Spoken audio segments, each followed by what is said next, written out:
Formal nang naghain ng kasong cyber libel si Senator Riza Ontiveros laban sa dating whistleblower na si alias Rene o Michael Maurilio na nagsabing binayaran umano siya para tumestigo sa Senado laban kina Pastor Apollo Quiboloy, dating Pangulong Duterte at VP Sara Duterte. Dawit din sa reklamo ang isang abogado at 5 social media personalities dahil sa pagpapakalat umano ng fake news. May mensahe naman si VP Sara Duterte kay alias Rene. Ang balitang A to Z ni Ace Cruz. Kabilang ang dating Senate witness na si Michael Maurilio o alias Rene sa sinampahan ng kasong cyber libel ni Senador Riza Ontiveros sa Department of Justice. Nagain din na hiwalay ng mga reklamo ang senador laban sa abogadong si Ferdinand Topacio at 5 social media personalities na sina Jay Sonsa, Jeffrey Celis, Banat Bay, Crisette Chu at Alex Destor. Tiwala ang legal team ko na may sapat na katibayan para dun sa akusasyon ko ng cyber libel.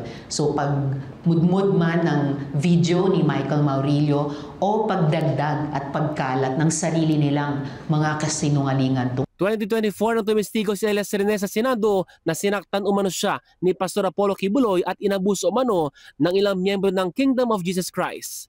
Pero sa isang online video, lumantad si alias Rene at nagpakilalang si Maurilio at sinabing binayaran umano siya para tumestigo sa Senado. Mensahe ngayon ni Ontiveros sa mga vlogger na nagpapakalat sa video ni Maurilio. At yung pagdagdag pa ng mga kasinungalingan ng mga vloggers na ito ay atake din sa mandato at kapangyarihan ng Senado. Yan din ang gusto nilang busalan. Nauna nang humingi ng tulong si Ontiveros sa National Bureau of Investigation o NBI para imbestigahan ang kinaroroonan ni alias Rene na sinabing kinidnap umano.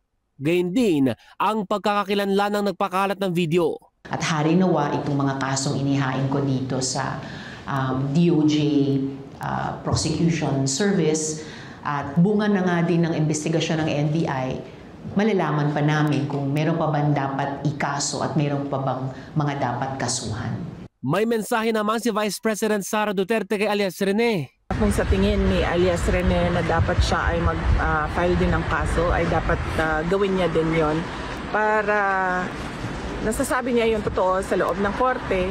Ayon kay Ontiveros, bahagi ito ng sistematikong pag-atake at pananakot sa mga testigo na gustong maglahad ng katotohanan sa Senado. Para sa Balitang A to Z, Ace Cruz.